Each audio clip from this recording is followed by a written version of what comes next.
दूसरी बात मैं ये करना चाहूंगा कि सीजीएल 2017 में एसएससी का एग्जाम हुआ था, और इसमें टोटल एप्लीकेशंस जो हुए थे वो हुए थे 30,26,598।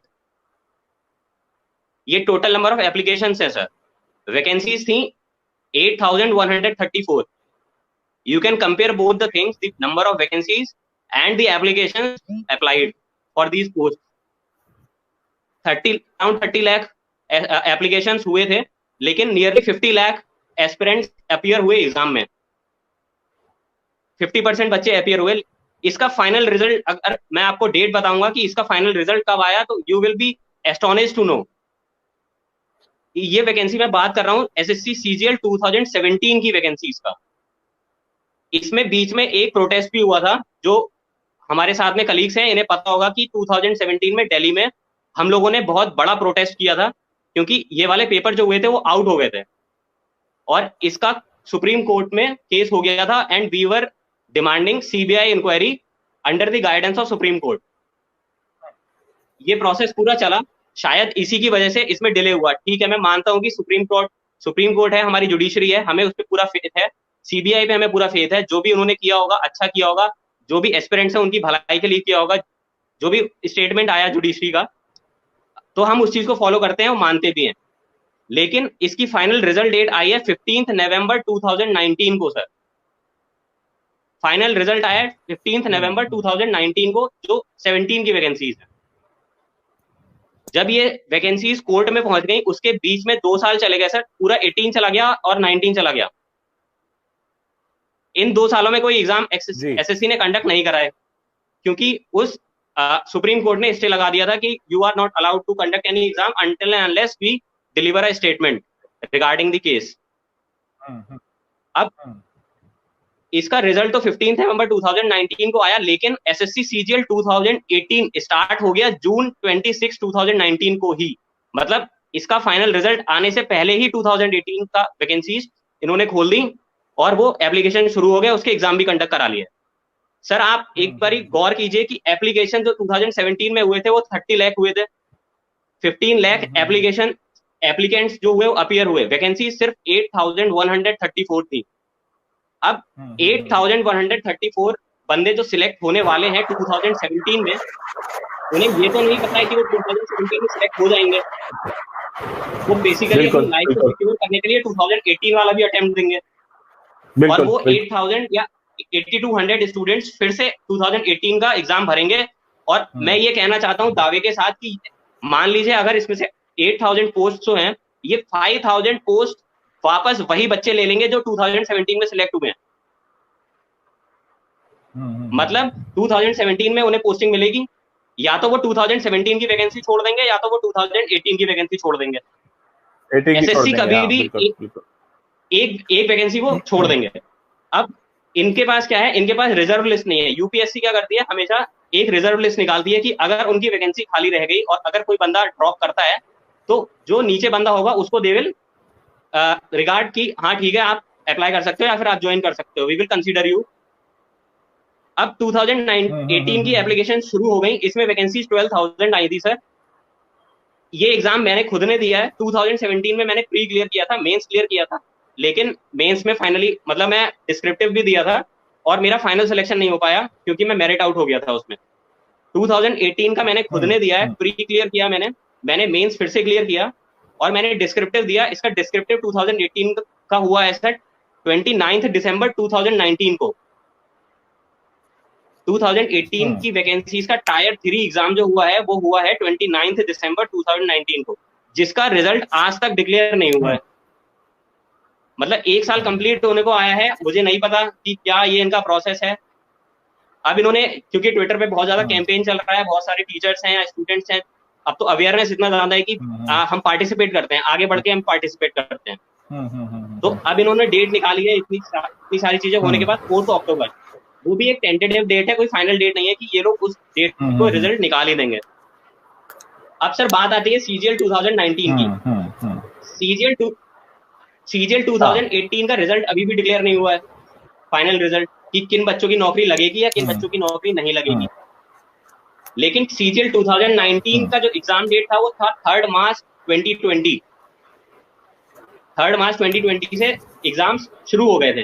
अब 2017 में जो बच्चे क्लियर किए होंगे उन्होंने 2018 भी भरा होगा, क्योंकि उन्हें अभी तक नौकरी नहीं मिली थी। उसका फाइनल रिजल्ट जब तक ये इनके प्री एग्जाम्स हुए थे तब तक 2017 का फाइनल रिजल्ट नहीं आया था, यानी कि उन्होंने 2019 का भी फॉर्म भरा होगा और उन्होंने प्रीलिम्स जरूर दिया होगा। अब जो बंदा 2017 या उससे पहले से तैयारी कर रहा है, 2017 में सिलेक्शन पाया, वो 2018 में भी सिलेक्शन पाएगा और 2019 में भी सिलेक्शन पाएगा। अगर उसे इतना टाइम हो गया है एक ही एग्जाम की तैयारी करते हुए, तो वो बेसिक चीजें उसको पता है और प्रीलिम्स में बेसिक चीजें ही आती है, कोई इतनी हवा चीज नहीं है। मतलब 2017 में जो नौकरी पाया था वो 2018 में भी नौकरी पाया, वो 2019 में भी नौकरी पाया, लेकिन क्या वो तीनों जगह ज्वाइन कर सकता है? My question to the government is कि क्या आप एक बंदे को तीनों वैकेंसीज में फुलफिल करा सकते हैं, तीनों वैकेंसीज में उसको नौकरी दे सकते हैं? और अगर नहीं दे सकते हैं तो वो 2 वैकेंसी जो खाली जाएंगी उसकी जवाबदेही किसकी है? ये सर बिल्कुल सही बात कही पीयूष आपने। एक सबसे बड़ी बात ये है यहाँ पर, क्योंकि मैं भी अब इस मामले को आप लोगों के जरिए समझ रहा हूं, क्योंकि मुझे जितने लोगों ने मैसेजेस किए हैं सबका यही सवाल था और मेरा उनसे सहमति भी है इस बात को लेकर कि आप लोग जो यूथ हैं, आपका मोस्ट प्रोडक्टिव ईयर्स हैं ये। अगर आपके 6 महीने भी खराब होते हैं तो वो आपके मोस्ट प्रोडक्टिव ईयर्स हैं। आप 17.5 से 18 साल के बालिग हो जाते हैं। 18 से 19 में एक अलग चेंज आता है, 19 से 20 में देखिए उम्र का ये पड़ाव है 18 से 24 का। यहाँ पर 6-6 महीना 3-3 महीना बहुत इंपॉर्टेंट है, क्योंकि आपके सबसे प्रोडक्टिव ईयर्स होते हैं। और ऐसे में अगर अनिश्चितता की तलवार आपके ऊपर लटकी है, आपको पता ही नहीं है कि कब क्या होगा, आप बचने वाले हैं या गर्दन कटने वाली है, या आपको दोबारा तैयारी करनी है, या आप सिलेक्ट होने वाले हैं। यहाँ पर सबसे ज्यादा जरूरत हमें पता ही नहीं है कि हमारी लाइफ कैलेंडर बनाया जाए। जी जी सर, एक कैलेंडर बनाए जाने की जरूरत है। प्लीज प्लीज सर, एक एग्जाम आरआरबी एनटीपीसी के बारे में मैं और बताना चाहता हूं। इसका सर जो रजिस्ट्रेशन स्टार्ट हुआ था, नोटिफिकेशन जो आया था वो आया था 28 फरवरी 2019 को सर। इसकी फीस जो थी वो जनरल और ओबीसी कैंडिडेट्स के लिए 500 रुपीज थी। SC ST और फिजिकली हैंडीकैप और जो फीमेल्स कैंडिडेट्स हैं, एस्पिरेंट्स हैं, उनकी फीस थी 250, जिसमें इन्होंने ये बोला था कि after appearing in stage 1 400 rupees will be refunded to the candidate.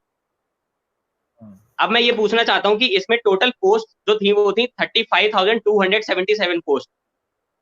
इसका नोटिफिकेशन 28 फरवरी 2019 को आया था सर।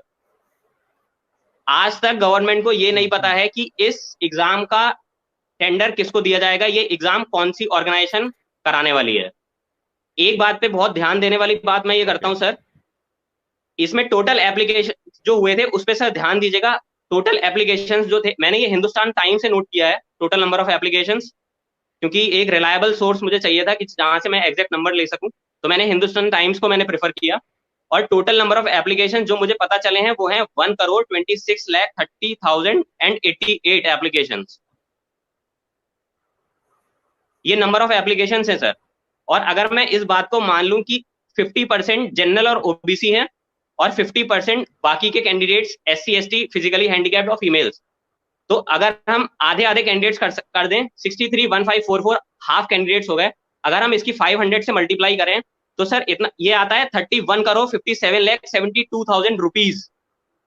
ये गवर्नमेंट के पास आधे कैंडिडेट्स का पूरा जितना अमाउंट इकट्ठा हुआ होगा वो है। और बाकी 50% को कंपेयर कर लें, वो हम 250 का कंपेयर कर लेते हैं, 250 से हम मल्टीप्लाई कर देते हैं क्योंकि उनकी फीस 250 थी। तो 250 से मल्टीप्लाई करने के बाद ये आता है 15,78,86,000। और अगर हम इन दोनों को ऐड कर दें तो जो टोटल अमाउंट अप्रोक्सीमेटली गवर्नमेंट के पास गया है वो है 47,36,58,000 रुपीज। अब मैं ये पूछना चाहता हूं कि अगर कोई स्टूडेंट एजुकेशन लोन लेता है तो क्या उसे इंटरेस्ट में छूट मिलती है कि चलो तुम्हारी नौकरी नहीं मिली, हम 1 साल बाद तुमसे इंटरेस्ट ले लेंगे? अब ये 47 या 48 करोड़ रुपीज जो 48 करोड़ रुपीज जो गवर्नमेंट के पास इकट्ठा हुआ है, इन्होंने या तो कहीं ना कहीं इन्वेस्ट किया होगा या तो किसी ना किसी बैंक में रखा होगा। मतलब ये लोग उस पर इंटरेस्ट कमा रहे हैं। हमारा एग्जाम तो हुआ नहीं, हमसे तो पैसे चले गए, हमें जो 400 मिलने थे वो भी हमारे गए, 100 जो एग्जाम के थे वो तो जाने ही थे, वो तो चले ही गए। मतलब 48 करोड़ पे ये लोग हमसे इंटरेस्ट कमा रहे हैं और ये कहते हैं कि हम एग्जाम नहीं कराएंगे।